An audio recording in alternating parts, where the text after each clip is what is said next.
और दिल्ली एनसीआर में बढ़ते प्रदूषण को देखते हुए बड़ा फैसला लिया गया है। दिल्ली एनसीआर में आज से ग्रैब 3 लागू किया जाएगा और दिल्ली में बढ़ रहे प्रदूषण को चलते फैसला ये लिया गया है कि अब यहां पर कई सारी चीजें बंद कर दी जाएंगी। दिल्ली में रजिस्टर्ड डीजल वाहनों के चलने पर रोक रहेगी।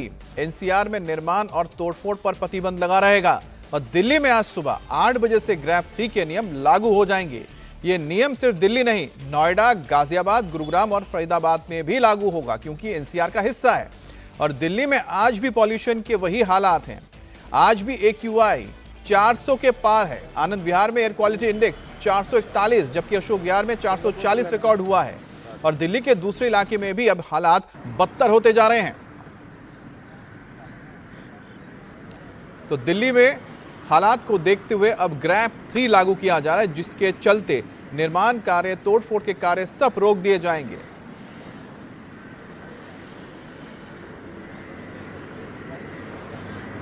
प्रदूषण से ये प्रॉब्लम सर क्या नाम है, जैसे कि सांस लेने में प्रॉब्लम आती है और जी गले में स्क्रैच आती है। और जी जैसे कि हमारे अदर स्टेट में आके जैसे हरियाणा होगा, ये करनाल साइड में जो पराली वगैरह प्रदूषण वगैरह जो फूकते वगैरह है ना, जो उससे प्रदूषण जो बढ़ता है, ये उससे सांस लेने में प्रॉब्लम होती है और जी गले में स्क्रैच होती है, सर्दी नजला जुकाम लगता है ये। और जो प्रदूषण है डीजल वगैरह जो गाड़ियाँ है ना, जो ओल्ड मॉडल है सर, ये इससे भी बहुत सारी बीमारियाँ पनपती है सर, वो जैसे आती है सर। ये सरकार को कंट्रोल करना चाहिए इसके बारे में सर।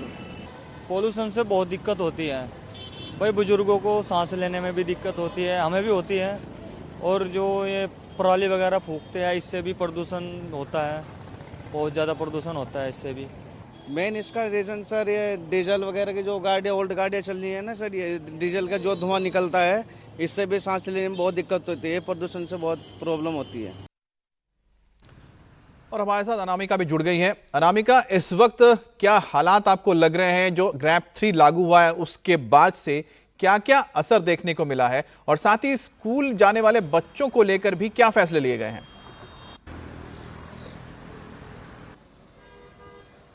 जी अमित, हालात बुरे हैं इस समय दिल्ली एनसीआर में। जो लोग रह रहे हैं उनकी सांसों में संकट है। आप मेरे पीछे तस्वीर अगर देखें तो मेरे ठीक पीछे राष्ट्रपति भवन है और आपको दिखाई नहीं दे रहा होगा, राष्ट्रपति भवन की इमारत जो स्मोक की चादर है उससे पूरी तरीके से ढक चुकी है। प्रदूषण इतना ज्यादा है।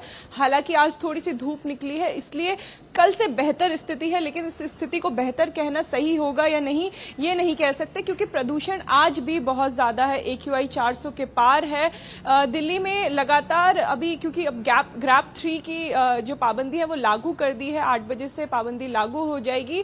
जो प्राइमरी तक के स्टूडेंट्स हैं यानी 5th क्लास तक के बच्चे हैं उन्हें ऑनलाइन अब घरों में पढ़ाया जाएगा, लेकिन जो उसके ऊपर की क्लासेस है 5th से लेकर 12th तक उन्हें स्कूल जाना होगा। ये प्रदूषण सबसे ज्यादा बच्चों के लिए और बुजुर्गों के लिए खतरनाक है। जो पेरेंट्स है लगातार डिमांड करते आ रहे हैं कि स्कूल्स को बंद करना चाहिए, ऑनलाइन क्लासेस शुरू करनी चाहिए। स्कूल्स ने आउटडोर जो एक्टिविटी होती है उसे भी बंद कर दिया है। आज मीटिंग भी है ग्रैब 3 के, क्या नियम होंगे क्योंकि कुछ नियम तो तय है, कुछ नियम दिल्ली सरकार खुद तय करती है। ऑड इवन पे चर्चा होगी और कैसे जो बाकी ऑफिसेज हैं उनको क्या ऑनलाइन करना है, वर्क फ्रॉम होम देना है, इस पे भी कई चर्चाएं होंगी। अमित बिल्कुल। और साथ ही जो आप बता रही हो, तस्वीरें आपको दिखा रही हैं, क्या सरकार की ओर से लोगों को जागरूक भी किया जा रहा है? क्योंकि ये बड़ा मुश्किल हो जाता है कि सिर्फ सरकार बोल दे और लोग उसको मान लें, क्योंकि लोगों को बताना पड़ेगा कि कौन कौन सी ऐसी चीजें जिसको आपको बंद रखना है, जिसके चलते प्रदूषण हो सकता है।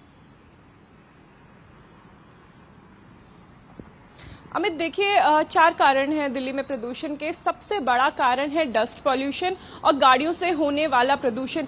इन दोनों कारणों पे कंट्रोल किया जा सकता है। जो पराली का प्रदूषण है, हालांकि वो दूसरे राज्य से आता है, इसलिए उसे दिल्ली की सरकार या दिल्ली के लोग कंट्रोल नहीं कर सकते। इसीलिए दिल्ली सरकार लगातार कैंपेन चला रही है, रेड लाइट ऑन गाड़ी ऑफ, यानी अब जब रेड लाइट 2 मिनट की है तो आप अपनी गाड़ी बंद कर दीजिए, जिससे जो गाड़ी से होने वाला प्रदूषण है उसे कम किया जाएगा। सरकार कहती है कि एक दिन में एक गाड़ी रेड लाइट में आधे घंटे तक रुकती है, उसमें सबसे ज्यादा प्रदूषण होता है। ऑटो जो है उन पे ये स्टिकर्स लगाए गए कि रेड लाइट ऑन गाड़ी ऑफ, लेकिन सरकार ये सब फैसले तब लेती है जब प्रदूषण बढ़ने लगता है। पूरे साल क्या होता है ये ना सरकार बताती है, सरकार तब एक्टिव होती है। लोगों को समझना होगा कि प्रदूषण इतना खतरनाक है, हर साल मतलब एक स्टडी बताती है कि करीब करीब 14 लाख लोगों की जान चली जाती है और पूरी दुनिया में तो प्रदूषण की वजह से जो आंकड़ा है वो भी 70 लाख के करीब है। तो सोचिए कितना खतरनाक है यह प्रदूषण जो लोगों की जान लेता है, लाखों की तादाद में लोगों की जान चली जाती है।